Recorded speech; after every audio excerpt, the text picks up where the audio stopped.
সকালে ঘুম থেকে উঠেই মার্কলি গুহায় প্রবেশের জন্য অস্থির হয়ে উঠল। সে বৃদ্ধকে বলেই চলে আসার জন্য বলেছিল, কিন্তু বেলা ওঠার পরও বৃদ্ধের দেখা মিলল না। অস্থিরতা দমন করতে না পেরে সে বৃদ্ধকে খুঁজতে বেরোল, কিন্তু আশেপাশে কোথাও বৃদ্ধকে দেখতে পেল না। তখন সে বৃদ্ধকে ডাকতে শুরু করলো, কিন্তু কোথা থেকে কোনো প্রত্যুত্তর এলো না। আশঙ্কা ও উত্তেজনায় মার্কলির চেহারা বীভৎস রূপ ধারণ করলো। যেখানে সে জঙ্গলি নারী ও পুরুষদের বন্দি করে রেখেছিল, সেখানে ছুটে গেল মার্কলি। কিন্তু এ কি! মার্কলি অবাক হয়ে দেখল সেখানে কোনো মানুষের চিহ্নটুকুও নেই। তারা সবাই পালিয়ে গেছে। গ্রামের প্রান্তর থেকে আরেক প্রান্তর পর্যন্ত মার্কলি তাদের খুঁজে বেড়ালো। অনেক ডাকাডাকি করলো, কিন্তু সবই বৃথা চেষ্টা। লোকগুলো গ্রাম থেকে বেমালুম গায়েব হয়ে গেছে। এবার ভয় ঢুকলো দুঃসাহসী মার্কলির মনেও। লোকগুলোকে সে দেখতে পাচ্ছে না, কিন্তু ওরা কি তাকে দেখছে? ওরা কি এমন কোনো গোপন জায়গায় আশ্রয় নিয়েছে যেখান থেকে তাকে দেখতে পাবে, কিন্তু সে দেখতে পাবে না তাদেরকে? সে একা। ওরা কি এই সুযোগ নিয়ে তাকে হত্যা করার চেষ্টা করবে? এক অগ্রনিশ্চিত যন্ত্রণায় সে ঘিরে ধরল তাকে। হয়রান পেরেশান হয়ে সে আবারও ফিরে এলো তাঁবুর কাছে। নিজেকে সংযত ও সংহত করার চেষ্টা করলো। মনে মনে ভাবল, ওদের আমার এখন কি দরকার? কবরের মুখ তো খোলাই আছে। বৃদ্ধ না থাকলেও ভিতরে তো প্রবেশ করব। এখন আর কোনো বাধাই নেই। তার আরও মনে হলো, তার হাতে যেই নকশা আছে সেখানে ভিতরে যাওয়ার কোথাও কি কোনো সবর্ণনা আছে?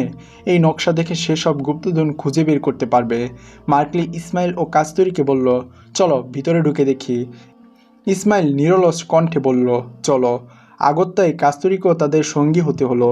তিনজন একসঙ্গে উঠে এলো উপত্যকায়। কবরের খোলা মুখের পাশে এসে দাঁড়ালো তিনজন। মার্কলি প্রথম সেই মুখের গহ্বরের নিচে নেমে এলো। এটা একটা সুড়ং পথ। এই পথ দিয়ে কত দূর গেছে তা জানা নেই তাদের। ভিতরে বেশ অন্ধকার। মার্কলি ওদের দিকে মুখ তুলে বলল, ভিতরে অন্ধকার। মশাল জেলে তোমরা চলে এসো। সবাই মিলে একসঙ্গে এগিয়ে যাব। মশাল জেলে ইসমাইল এবং কাস্তুরী নিচে নেমে এলো। তিনজনই রওনা হলো সেই সুড়ং পথ ধরে। কিছুটা দূর গিয়ে ওরা দেখতে পেল সুড়ং পথ বন্ধ। মার্কলির কোমরে ঝুলছে তলোয়ার এবং হাতে শাবল। সে শাবল দিয়ে আঘাত করলো বন্ধ পথে। ফাঁপা শব্দ হলো তাতে। মার্কলি বলল, এটা পাথরের দরজা, ও পাশটা ফাঁপা।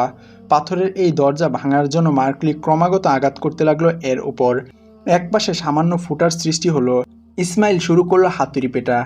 হাতুড়ি ও শাবলের সাহায্যে একসময় পাথরের এই ছোট্ট দরজার এক পাশ ভেঙে ফেললো ওরা। এবার অন্য পাশে মনোযোগ দিল ওরা।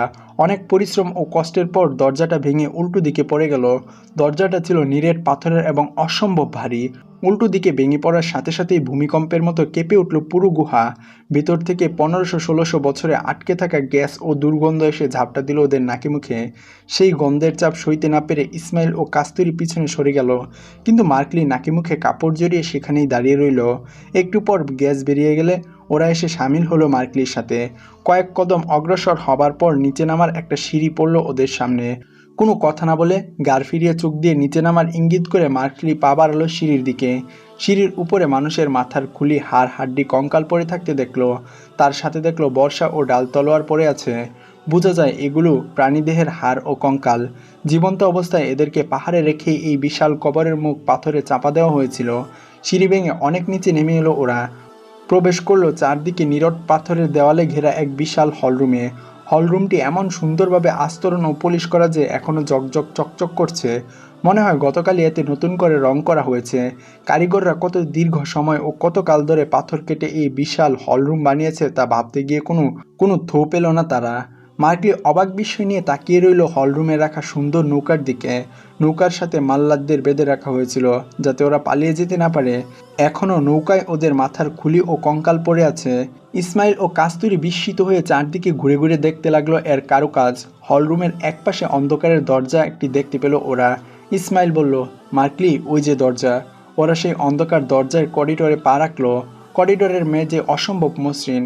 করিডোর ধরে ওরা অন্য একটি কামরায় এসে পৌঁছালো। এই কামরায় ওরা দেখতে পেল অপূর্ব সুন্দর ও সুসজ্জিত ঘোড়ার গাড়ি। গাড়ির সামনে 8টি ঘোড়ার মাথার খুলি ও হাড় বিচ্ছিন্নভাবে ছড়িয়ে ছিটিয়ে পড়ে আছে। গাড়ির পালকি ও চালকের আসনেও মানুষের হাড় ও মাথার খুলি পড়েছিল। ওরা এই কামরা অতিক্রম করে আরও সামনে পা বাড়ালো। কিছু দূর এগুতেই একটা অপূর্ব সুন্দর কামরায় প্রবেশ করলো ওরা। এটা সেই সিলমোহর যা দেওয়ালের কাচের মতো মসৃণ ও স্বচ্ছ। এর মনোমুগ্ধকর নকশা ও ছবি। একপাশে একটি মঞ্চ।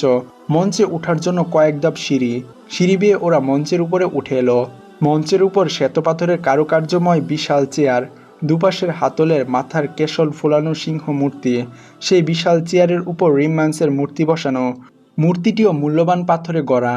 তার পাশে একই রকম আরেকটি চেয়ার। চেয়ারটির কাছে এগিয়ে গেল ওরা।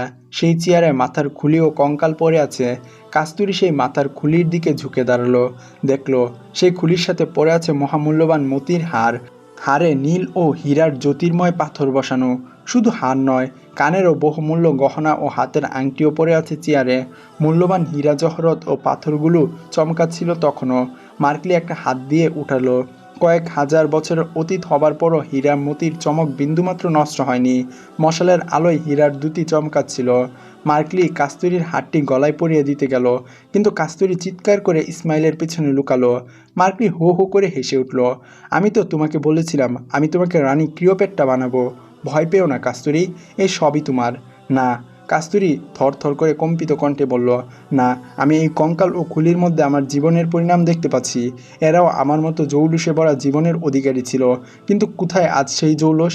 এই তো সেই মিথ্যা ক্ষুধার দাবিদার অহংকারী বাদশার প্রিয়সীর গলার মালা, যে ক্ষুধা আজ কঙ্কাল হয়ে এখানে পড়ে আছে শত শত বছর ধরে। আমি এদের পরিণাম থেকে শিক্ষা নিয়েছি, যাদেরকে তাদের অহংকারে ক্ষুধা বানিয়েছে। আমিও আমার অন্তরে অহংকারের ক্ষুধাকে দেখতে পাচ্ছি। কাস্তুরী ফেরাউন দ্বিতীয় রিম্মান্সের গুহায় প্রবেশ করার পর থেকেই ভয় পাচ্ছিল। এই কঙ্কাল ও অলঙ্কারাদি দেখার পর এমন মারাত্মক ভীত ও সন্ত্রস্ত হয়ে পড়ল যে সে ইসমাইলের হাত ধরে তাকে টেনে হেঁচড়ে সেখান থেকে সরিয়ে নিতে চাইছিল। কি এক অসহ্য যন্ত্রণায় ছটফট করছিল সে। টানতে টানতে কাস্তুরী ইসমাইলকে অস্থির কণ্ঠে বলছিল, আমাকে এখান থেকে নিয়ে চলো, চলো আমরা বেরিয়ে যাই। আমি এই হাড়ের কঙ্কাল ছাড়া আর কিছুই নয়। সে তার গলার বহু মূল্যবান হার টান মেরে ছিঁড়ে ফেলল এবং চোখ বন্ধ করে একদিকে ছুঁড়ে মারল। হাড়টি কঙ্কালের মধ্যে গিয়ে পড়ল। সে তার আঙ্গুলের অমূল্য আংটিটিও খুলে ফেলে দিল আর চিৎকার করতে থাকলো, আমি এর পরিণাম দেখতে পাচ্ছি। আমি মিথ্যা ক্ষুধাকেও দেখে নিয়েছি। আমার আর কিছু দেখার নেই। এখন আমার আর কিছু নেওয়ারও নেই এখান থেকে। চলো, এখান থেকে আমাকে বাহিরে নিয়ে চলো। এই গুহায় আর কিছুক্ষণ থাকলে আমি মরে যাব। আমিও কঙ্কাল হয়ে যাব এখানে থাকলে। চলো, জলদি চলো, আমাকে বাহিরে নিয়ে চলো। তার কণ্ঠ থেকে ঝরে পড়ছিল সীমাহীন আকুতি ও কান্না। সে ইসমাইলকে টানতে টানতে হলরুমের বাহিরে বারান্দায় নিয়ে এলো। কাস্তুরীকে সান্ত্বনা দিতে চাইল ইসমাইল। বলল, তুমি শান্ত হও কাস্তুরী, স্বাভাবিক হও। আমরা চলে গেলে তো সব কিছু এই খ্রিস্টানরা নিয়ে যাবে একাই। কথা বলতে বলতে ইসমাইলের নজরে পড়ল আরেকটি দরজা। মশালটি ইসমাইলের হাতেই ছিল। সে কাস্তুরীকে নিয়ে সেই দিকে গেল এবং দরজা দিয়ে ঢুকে একটি খোলা কামরায় প্রবেশ করলো। এই কামরার মাঝখানে একটি মঞ্চ। মঞ্চের উপর সশব্দে কফিন রাখা। সশব্দেহের মুখটা খোলা। এই সেই দ্বিতীয় ফেরাউন রিম্মান্সের সশব্দেহ, যার সামনে লোকেরা একদিন সিজদা করত। তার লাশ সুগন্ধি মশাল এবং অন্যান্য দুষ্প্রাপ্য মূল্যবান আকর দিয়ে এমনভাবে জমাটবদ্ধ করা ছিল যে আজ 1500 বছর পরও তার চেহারা অবিকল ও অবিকৃত ছিল। দুজনেই মন্ত্রমুগ্ধের মতো তাকিয়েছিল সেই লাশের দিকে। সাধারণ মানুষ মারা গেলে তার চোখ বন্ধ করে দেওয়া হয়, কিন্তু ফেরাউনের দু চোখ ছিল খোলা। ইসমাইল সেই চেহারার দিকে অপলক চোখে তাকিয়ে রইল। কাস্তুরীও।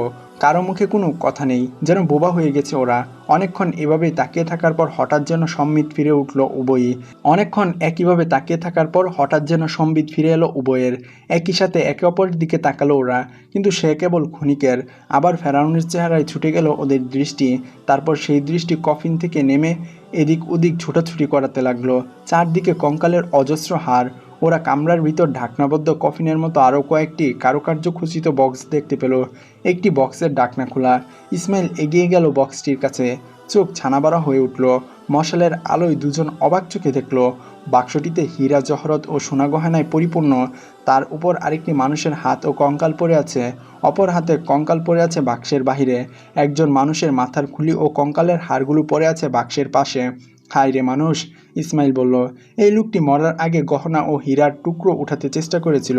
তার হয়তো আশা ছিল এইসব ধনরত্ন নিয়ে সে এখান থেকে পালিয়ে যাবে, কিন্তু সে আশা আর পূরণ হয়নি। তার আগেই তার নিঃশ্বাস বন্ধ হয়ে যায় এবং লোকটি এই গুপ্তধনের উপরই পড়ে মারা যায়। কাস্তুরী বলল, বৃদ্ধ ঠিকই বলেছে। মানুষের দুশ্মন ক্ষুধা নয়, মানুষের দুশ্মন তার সীমাহীন লুভ লালসা।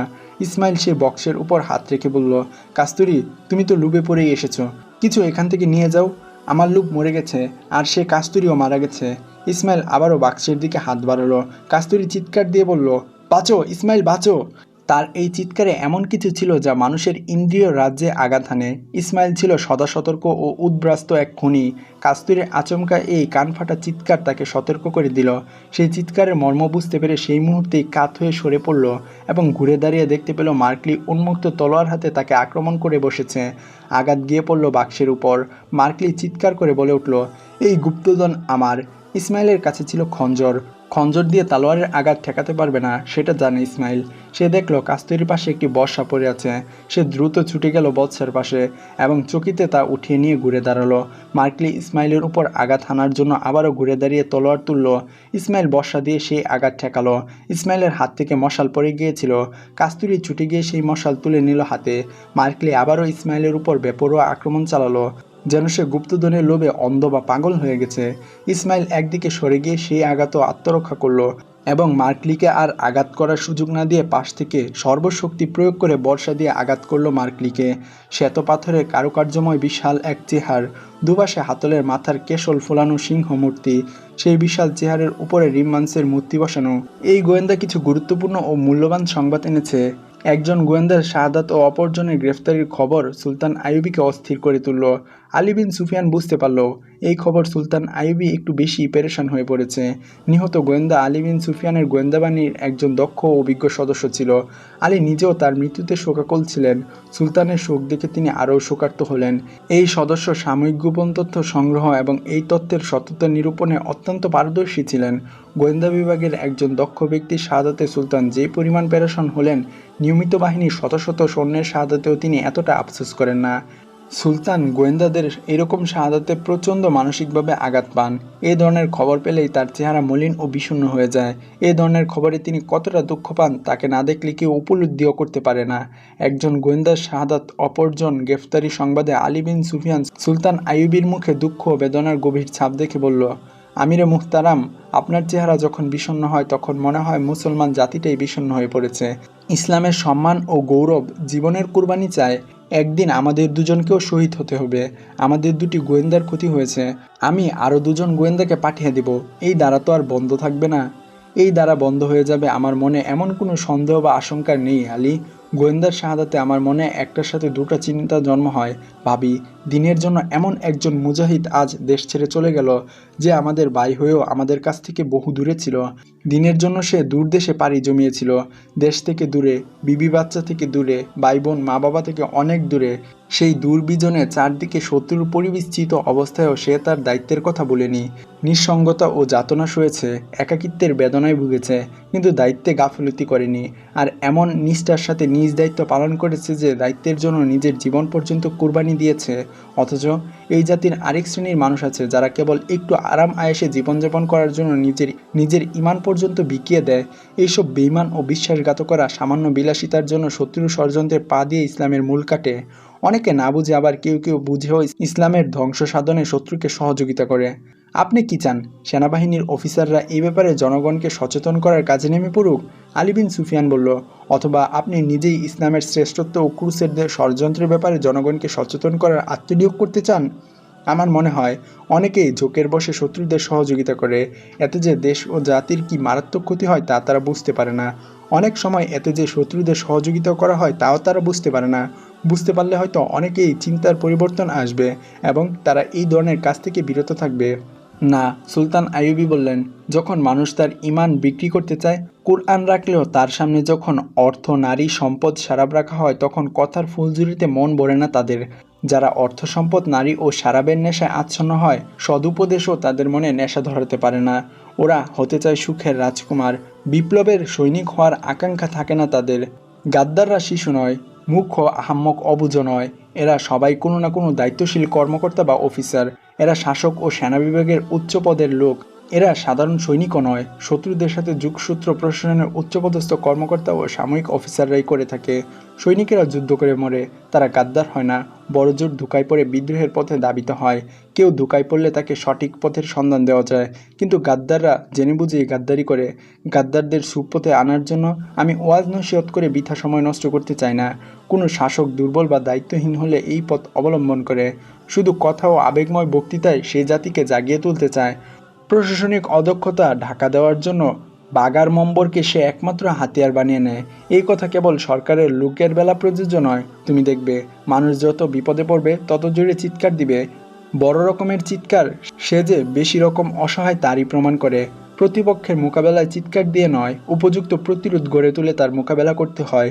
ওরা কোন পথে কেমন করে কত জোরে আঘাত হেনেছে সেই খবর নিয়ে প্রত্যাঘাত করে জবাব দিতে হয় তার। আমার জাতির কাছে চিৎকার করে আমার অসহায়ত্ব ঘোষণা করতে চায় না, তাতে জনগণ আরও ভীত সন্ত্রস্ত হয়ে পড়বে। তারা আমাদের অসহায় ভেবে আমাদের দিক থেকে মুখও ফিরিয়ে নিতে পারে। আমি কাজের মধ্য দিয়ে অবস্থানের পরিবর্তন করব। জাতিও আমার কাছে খাদ্য চাইলে আমি তাদের কথা ও উপদেশ দিয়ে পেট ভরাতে পারবো না। গাদ্দারদেরকে আমি তাদের পাওনা শাস্তি থেকে বঞ্চিত করব না। তুমি মনে রেখো, শত্রুদের আগে গাদ্দাররা তারা বেঁচে থাকার অধিকার হারায়। আলী বিন সুফিয়ান, আমাকে শাসনের কাজে রেখে বাসনের কাজে ব্যস্ত হতে বলো না। যারা বেশি কথা বলে আল্লাহ তাদের পছন্দ করেন না। মনে রেখো, মিথ্যাবাদীরাই বেশি কথা বলে। মিশরে যেই বিদ্রোহের আশঙ্কা ছিল তার পরিসমাপ্তি ঘটেছে। উচ্চপদস্থ কিছু অফিসার ও প্রশাসক ধরা পড়েছে, তাদের শাস্তিও দেওয়া হয়েছে। দুজন নিজেরাই সুলতান আইয়ুবীর কাছে এসে তাদের অপরাধ স্বীকার করে ক্ষমা চেয়েছেন। সুলতানও তাদেরকে ক্ষমা করেছেন। আইয়ুবীর কথাই সত্য। গাদ্দার ও দেশে অশান্তি সৃষ্টিকারী প্রশাসক ও সামরিক বাহিনীর অফিসার পর্যায়ে লুকি ছিল, গোপনে ষড়যন্ত্রের জাল বিস্তার করেছিল। মিশরে 1174 খ্রিস্টাব্দের আগে সৈন্যদের মাঝে বিদ্রোহের নাম নিশানাও ছিল না। ক্রুসেড গোয়েন্দা সংস্থা ও দুষ্কৃতিকারীদের তৎপরতার ফলে মিশরে এই বিদ্রোহের দানা বেঁধে উঠেছিল। এখনও তাদের কার্যকলাপ অব্যাহত আছে, যদিও তা খুবই গোপনে চলছে। সুলতান জানেন সহজেই এই ধারা বন্ধ করা যাবে না। এই জন্য সুলতান আইয়ুবী তার গোয়েন্দাদেরকে খ্রিস্টান দেশে নিয়োগ করে রেখেছেন, যেন ছোবলকারীদের বিষদাঁত ভেঙে দেওয়া যায়। এই সচেতনতা ও পাল্টা আঘাত হানার কৌশল প্রয়োগের ফলে সুলতান আইয়ুবী বিশ্ব ইতিহাসের শ্রেষ্ঠতম নিপুণ যোদ্ধা হিসেবে আজ সমানভাবে স্বীকৃত। আকরা ফিলিস্তিনের এক গুরুত্বপূর্ণ স্থান। এই স্থানটি গুরুত্বপূর্ণ হওয়ার কারণ সেখানে ক্রুসেডদের সবচেয়ে বড় পাদ্রী ও তাদের মহান রক্ষক থাকে। সেখান থেকে ক্রুসেডরা তাদের ও কমান্ডারদের নির্দেশনা ও উৎসাহ প্রেরণ পেয়ে থাকে। বলতে গেলে আকরাই ছিল ক্রুসেডদের হাই কমান্ডের ঠিকানা। আকরাকে হেডকোয়ার্টার্স বানিয়ে তারা মুকাদ্দাসে সুলতান আইয়ুবী ও নূর উদ্দিন জঙ্গির কবল থেকে রক্ষার পরিকল্পনা নিত। সেখানের অবস্থা জানার জন্য, শত্রুদের পরিকল্পনা ও পরবর্তী পদক্ষেপ আগাম সংবাদ জানার জন্য সুলতান আইয়ুবী 3 জন বানগোত্রের লোক প্রেরণ করেছিলেন। তাদের কাজ ছিল আকরার গুরুত্বপূর্ণ সাময়িক তথ্য সংগ্রহ করে নূর উদ্দিন জঙ্গি ও সুলতান আইয়ুবীর কাছে পৌঁছানো। এদের কমান্ডার ছিল ইমরান নামে এক নির্ভীক ও বুদ্ধিমান গোয়েন্দা। এই গোয়েন্দাকে আলী বিন সুফিয়ান নিজে বাছাই করে পাঠিয়েছিলেন। এই 3 জন খুবই সতর্ক ও বুদ্ধিমত্তার সাথে আকরাতে পৌঁছালো। সুলতান আইয়ুবী সুবাক দুর্গ ও শহর জয় করায় সেখানকার অসংখ্য খ্রিস্টান ও ইহুদি আকরাতে গিয়ে আশ্রয় নিয়েছিল। মুসলমানরা ক্রাকের উপর আক্রমণ চালিয়ে এই দুর্গ ও শহর জয় করে নিলে তখন তাদের থেকে ইহুদিরা বিভিন্ন স্থানে পালিয়ে গেল। এই দুটি বিভিন্ন শহর ও দুর্গের আশেপাশের এলাকা থেকে ইহুদি ও খ্রিস্টানরা পালিয়ে গিয়েছিল। সৈন্যদের মধ্যেও সুলতান আইয়ুবী গোয়েন্দা বিভাগের লোক ছিল।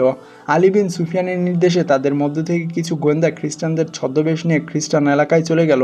এদের মধ্যে 3 জনকে দায়িত্ব দেওয়া হলো তারা যেন আকরা থেকে শত্রুদের যুদ্ধ প্রস্তুতি প্রভৃতির সংবাদ সংগ্রহ করে কায়রোতে পাঠায়। তাদেরকে বলা হলো খ্রিস্টান ও ক্রুসেডদের সকল গতিবিধির উপর সতর্ক দৃষ্টি রাখবে এবং প্রয়োজনীয় তথ্যবালী জরুরিভাবে পাঠানোর ব্যবস্থা করবে। অমুসলিম নিয়ন্ত্রিত ওসব অঞ্চলের মুসলিম শক্তি ও সৈন্যরা এগিয়ে গেলে সেখানকার জনগণের মধ্যে তার কী ধরনের প্রতিক্রিয়া হতে পারে এবং ওই পরিস্থিতি মোকাবেলায় কী ধরনের পদক্ষেপ নেওয়া যায় এসব ব্যাপারেও তাদের রিপোর্ট করতে বলা হলো। গোয়েন্দা 3 জন বাস্তুহারা খ্রিস্টান ছদ্মবেশে আকরাতে প্রবেশ করলো। সেই সময় প্রতিদিনই বাস্তুহারা খ্রিস্টান ও ইহুদিরা লাইন ধরে আকরাতে প্রবেশ করছিল। তাদের চেহারায় ছিল নিরাশা ও হতাশার ছাপ। এসব উদ্বাস্ত আশ্রয় প্রতীকদের নির্দিষ্ট কোনো গন্তব্য ছিল না। আয় উপার্জনেরও ব্যবস্থা ছিল না। দুবেলার ঠিকমতো খাবারের কোনো সংস্থান ছিল না।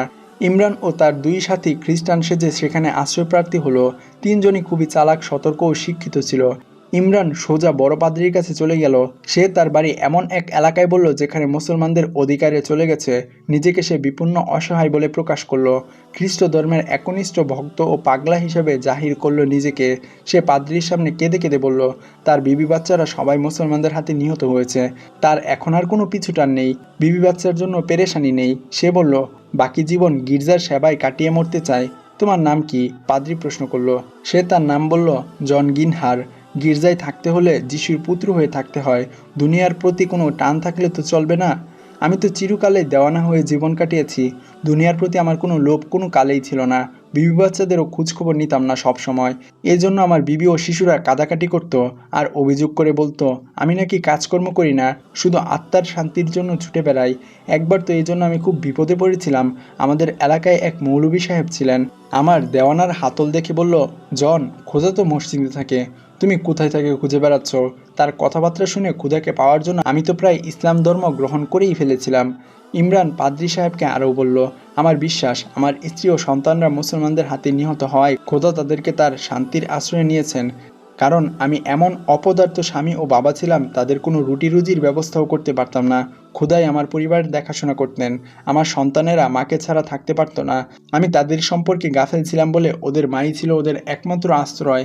জন গিন্থার কেঁদে কেটে পাদ্রীকে বলল, মুসলমানরা আমার বিবি ও সন্তানদের হত্যা না করলে আমি হয়তো ইসলাম কবুলই করে ফেলতাম। তারা কেবলই আমাদের হত্যা করেনি, আমাদের উপর অনেক অত্যাচারও করেছে। এখন আমি জানি এই খুনিদের অন্তরে ক্ষুধা থাকতে পারে না, মুসলমানের অন্তরে ক্ষুধা নেই, যা আছে অন্য কোথাও। ইমরান সাহসা পাদ্রীর কাঁধে হাত দিয়ে তাকে ঝাঁকুনি দিয়ে ক্ষিপ্ত কণ্ঠে বলল, পবিত্র বাবা, আমাকে বলো, আমি তো পাগল হয়ে যাইনি। বলো, আমি কি এখন সত্যকে চিনেছি, ঠিক বুঝেছি? বলো, না হলে আমি আমার জীবন নিজ হাতেই শেষ করে দিব। আমি পরকালে খোদাকে বলবো তুমি পথ প্রদর্শক ছিলে না, শুধু ধর্মের নামে ঢং করেছ, লোকেদের ধোঁকা দিয়েছ। তার মানসিক অবস্থা দেখে ক্রুসেডদের মহান রক্ষক চমকে উঠলেন। তিনি ইমরানের মাথায় হাত রেখে বললেন, হে আমার বিপন্ন সন্তান, ক্ষুধা তোমার বুকের মধ্যেই আছেন। তিনি তোমাকে ক্ষুধার ব্যাটার পূজারীর মধ্যে রাখবেন। তুমি খ্রিস্টান, জন গিনথর, তুমি এই ধর্মের, এই সূরাতেই ক্ষুধাকে পাবে। তুমি যাও, প্রতিদিন সকালে আমার সাথে দেখা করবে। আমি তোমাকে তোমার অন্তরের ক্ষুধার সাথে পরিচয় করিয়ে দেব। আমি আর কোথাও যাব না মুকদ্দাস বাপ। ইমরান বলল, আমার কোনো বাড়ি নেই, দুনিয়াতে আমার কেউ নেই। আমি আপনার ও ক্ষুধার বেটার এই গির্জায় এমন খেদমত করব যেমন আর কেউই করেনি। ইমরান তার সাথী ও খ্রিস্টান ক্রুসেডদের গোপন তথ্য সংগ্রহের জন্য আলী বিন সুফিয়ানের কাছ থেকে উপযুক্ত প্রশিক্ষণ নিয়েই এই দুরূহ অভিযানে বেরিয়েছিল। সেজন্য খ্রিস্টান ধর্ম সম্পর্কেও তাদের পরিপূর্ণ শিক্ষা ও জ্ঞান দান করা হয়েছিল। গির্জার আদব, উপাসনার পদ্ধতি এইসব শুধু প্রশিক্ষণই দেওয়া হয়নি, বরং বারবার অভিনয় ও রিহার্সালও দেওয়া হয়েছিল। ইমরান এমন নিপুণভাবে সেই শিক্ষাকে কাজে লাগালো যে প্রধান পাদ্রী ও তার সাগরদের দল তার আদবের প্রকোষ্ঠতা দেখে তাকে আনন্দের সাথে গির্জার মধ্যে থাকার অনুমতি দিয়ে দিল। ইমরান পাদ্রীর খেদমতে নিজেকে এমনভাবে নিবেদন করলো যে কয়েকদিনের মধ্যেই পাদ্রী তাকে খাস চাকর বানিয়ে নিল। তার বুদ্ধি ও সরলতা পাদ্রীর মন জয় করে নিয়েছিল। পাদ্রী মনে মনে স্বীকার করলো, এই ছেলে অসাধারণ বুদ্ধিমান ও তার উপর ধর্মের বোধ ভালোভাবেই চেপে বসেছে, অতএব তাকে সেভাবেই গড়ে তুলতে হবে। পাদ্রী সাহেব তাকে উপযুক্ত শিক্ষায় শিক্ষিত করে গড়ে তোলার জন্য তার প্রশিক্ষণের দায়িত্ব নিজেই নিলেন।